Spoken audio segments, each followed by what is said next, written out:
in this connection, one has to learn this yogic system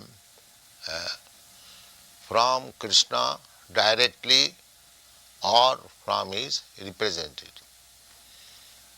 That is the meaning of Madasraya.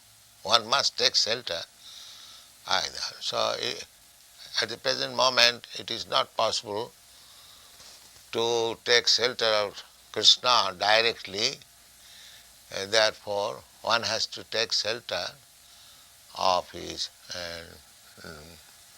bona fide representative, and there are four parties or sampradaya who are Vaishnavas: the Brahma Sampradaya, Rudra Sampradaya, Sri Sampradaya, and Kumar Sampradaya.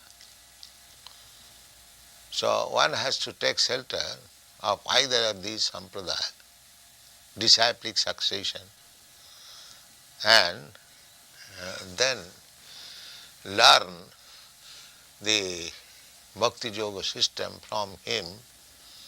Then he will understand, or he will see God